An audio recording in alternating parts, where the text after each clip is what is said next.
नमस्कार सर्वांना, मी रोहिणी दौंड तुम्हा सर्वांची माझ्या नवीन एका ब्लॉगमध्ये मनापासून स्वागत करते. यांनी गेले होते बाहेर आंबेडकर जयंती पाहण्यासाठी, तर त्यामुळे यांना सांगितलं होतं येते वेळेस की भाज्या वगैरे घेऊन या. त्यांनी भाज्या घेऊन आले होते, अद्रक वगैरे जे कढीपत्ता वगैरे आहे. तर ह्या सगळ्या भाज्या आता व्यवस्थित करून ठेवल्या तर सकाळी ना आवरायला पण आपल्याला टाईमला लागत, ड्युटीला जाते वेळेस. त्यामुळे मी आताच नीट करून ठेवल्या होत्या रात्रीच. तर बघू शकता इथे सगळं काही व्यवस्थित करून ठेवत आहे. बटाटे आहेत तर ते मी फ्रीजमध्ये ठेवत नाही, बाहेरच ठेवते, कारण त्याला बुरशी वगैरे लागू शकते आणि ते खाण्यासाठी पण योग्य नाही आहेत. त्यामुळे मग मी ते बाहेरच ठेवले. आणि लिंबू पण घेऊन आले होते त्यांनी. तर लिंब जे आहे तर ते खूप महाग झालेले आहेत, म्हणजे सध्या 10 रुपयाचे 2च लिंब, तर ह्यांनी 3 आणले होते कसे तरी त्यांना हे करून. तर बघू शकता मी सगळं काही जे काय काम आहे तर ते रात्रीच आवरून ठेवते, भांडे वगैरे सगळ्या गोष्टी, किचन वाटा पुसणं वगैरे सगळं. तर बघू शकता इथे मी नंतर भिंतीवर छान असं डेकोरेशन करत होते. तर ह्यांनी पण माझी हेल्प करतात कधीतरी. तर मला हे सगळ्या गोष्टी करायला खूप आवडतात. तर मी हे ऑनलाईनच मागवलं होतं मिशोवरून. कोणाला पाहिजे असेल तर मला कमेंटमध्ये लिंक असं टाईप करा. तर मग दुसऱ्या दिवशी सकाळी उठले परत, कारण आम्ही रोज फिरायला जातो. आता फिरायला वगैरे चालू केलेले, स्वतःसाठी थोडासा टाईम द्यावा असा विचार केला. तर बघू शकता इथे सकाळचे 5:15 वाजले होते. मी ब्रश वगैरे केला, खूप जास्त अंधार होता बाहेर. आणि ह्यांना पण म्हटलं होतं फिरायला चला, पण ह्यांना काही कंटाळा आला होता म्हणून ह्यांनी आले नाही, दररोज येतात. तर मी शेजारच्या काकूंसोबत गेले होते फिरण्यासाठी. कॉलनीमध्येच फिरलो आम्ही आज सकाळी. दरवेळेस आम्ही तिकडे रिंग रोडला वगैरे जातो, मार्बल हॉस्पिटलकडे. तर यांनी काकू जे आहे तर ह्या फोनवर बोलत होते, कारण ह्यांना पंढरपूरला जायचं होतं, घरच्यांचा फोन वगैरे आला होता. तर त्यामुळे. आणि चंद्र जे आहे खूप सुंदर दिसत होतं, सकाळी 5:45ला आम्ही पाहिला, खूप सुंदर दिसायला होता. मग मी आले घरी आणि नंतर झाडू वगैरे मारला घरामध्ये, कारण सकाळी सकाळी काय माहिती का, घरातलं झाडून वगैरे घेतलं ना तर दिवस खूप छान जातो त्याच्यामुळं. आणि नंतर व्यायाम पण करून घेतला घरामध्ये थोडासा. तर व्यायाम केला ना तर दिवस छान जातो आणि आपल्याला काय एक एनर्जी येते काम करण्यामध्ये पण त्यामुळे. आणि व्यायामामुळे आपलं शरीर पण चांगलं राहतं. तर सर्वांना असं, मला असं वाटतं तर सगळ्यांना की सगळ्यांनी व्यायाम वगैरे करायलाच पाहिजे. तर मी व्यायाम वगैरे करून घेतला आणि नंतर बाकीचे काम वगैरे आवरायला चालू करावेत म्हटलं. सगळे व्यायाम केल्याच्यानंतर कसं आपलं अंग जे आहे तर ते एकदम तंदुरुस्त राहतं आणि फ्रेश वाटायला लागतं. दिवस जे आहे तर ते बोर असं जात नाही, झोप पण येत नाही दिवसभर. मग व्यायाम वगैरे करून मग मी डायरेक्ट गेले पायऱ्यांवर, कारण पायऱ्यांच्या ज्या आहे तर ते पायऱ्या झाडायच्या होत्या मला. तर हे झाडायला चालू केलं. आमचं कसं आहे माहिती का, इथे 15 दिवसाच्या बाऱ्या असतात. 15 दिवस मी आणि 15 दिवस दुसऱ्या ताई झाडत असतात.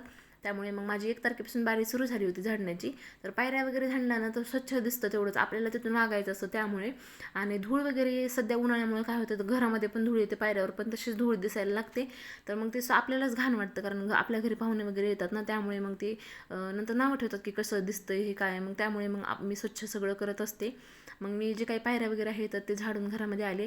आणि जे चिया सीड्स आहे तर मी त्या पिण्यासाठी चालू केलेले आहेत. ग्लासमध्ये 1 चम्मच भरून टाकते पाण्यामध्ये. तर चिया सीड्स खूप चांगले आहेत आपल्या शरीरासाठी.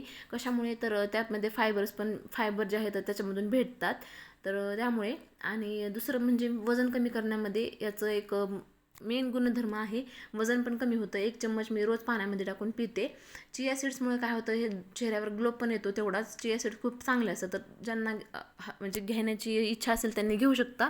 तर व्यायाम पण त्याच्यासोबत तेवढाच करावा लागतं, कारण फक्त चिया सीड्स घेऊन आपलं वजन कमी होत नाही, तर तेवढाच व्यायाम पण आपल्याला करायला लागतो.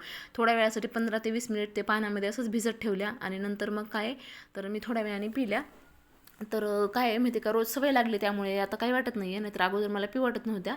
तर बघू शकता बाहेरचं वातावरण खूप छान झालं होतं. इथे वाजले होते 6:45.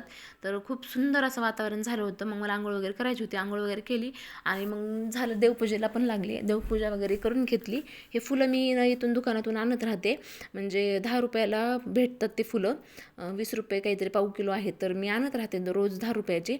तर कसं माहिती आहे का, फुलांशिवाय काही पूजा अधुरी दिसते, कारण फुलं नसले ना तर देवघर काही छान दिसत नाही. फुलांमुळे थोडा छान असं शो पण येतो आणि देवाला पण छान वाटतात फुलं.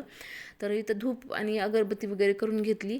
खूप छान असं प्रसन्न वाटतं सकाळी सकाळी पूजा केल्याच्या नंतर, व्यायाम केल्याच्या नंतर. आणि कसं आहे, स्वतःसाठी पण तेवढंच चांगलं आहे की पूजा किंवा ह्या सगळ्या गोष्टी लवकर झाल्या तर तेवढंच आपलं एक काम कमी होतं. मग नंतर पूजा वगैरे करून घराच्या म्हणजे रूमच्या बाहेर आले, तिथं रांगोळी वगैरे छान अशी काढून घेतली. मला काही एवढे छान रांगोळी येत नाही, पण मी तेवढंच प्रयत्न करते काढण्याचा. हे अशा प्रकारे काहीतरी मी रांगोळी काढली होती. कशी आली ते मला नंतर कमेंटमध्ये नक्की सांगा. पावलं पण मी रोज काढत असते घराच्या बाहेर. आणि हे सगळं झाल्याच्या नंतर घरामध्ये गेले आणि आंघोळ पण झालेलीच होती. तर तुम्ही बघू शकता ह्याच्यामध्ये तुम्हाला दिसत आहे ॲप्रॉन. तर हा ॲप्रॉन मी डीमार्टमधून घेतलेला आहे परवा.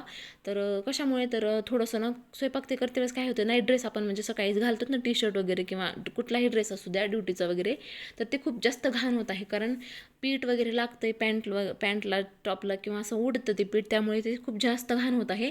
मग ते ह्याच्यामध्ये घाण होत नाही ॲप्रॉनमुळे वगैरे, तर त्यासाठी मी घेतलेलं. जास्त महाग नाही आहे, 90 रुपयाचाच आहे फक्त. मग नंतर पीठ वगैरे मळून घेण्यासाठी मी चालू केलं. पीठ वगैरे मळून ठेवलं आणि नंतर भाजी केली का पीठ पण छान असं मऊ होतं आणि चपात्या पण चांगल्या होतात तेवढ्याच. आणि इथं काय तर चहा पण उकळलेला होता. ह्यांना मी उठा म्हणलं होतं, ब्रश वगैरे ह्यांनी केलं. मग मी चहा वगैरे बनवलेला होता, तर दोघांनी छान असा एन्जॉय केला. कारण चहा हे दिवसाची सुरुवात आहे. चहामुळे पूर्ण दिवस छान जातो, बोर पण होत नाही. आणि दुसरी महत्त्वाची गोष्ट म्हणजे व्हिडिओ काढणं हे मला खूप जास्त आवडतं. आणि ह्याच्यामध्ये काही खराब काढत नाही, आपण सगळ्या गोष्टी चांगल्याच काढतो त्यामुळे. आणि मला तर खूप जास्त आवडतं, कारण आपलं जे डेली रुटीन आहे ते आपण शेअर करतो. तर कसा वाटला तुम्हाला माझा व्हिडिओ ते नक्की कमेंटमध्ये सांगा. चॅनलला असंच प्रेम राहू द्या. बाय.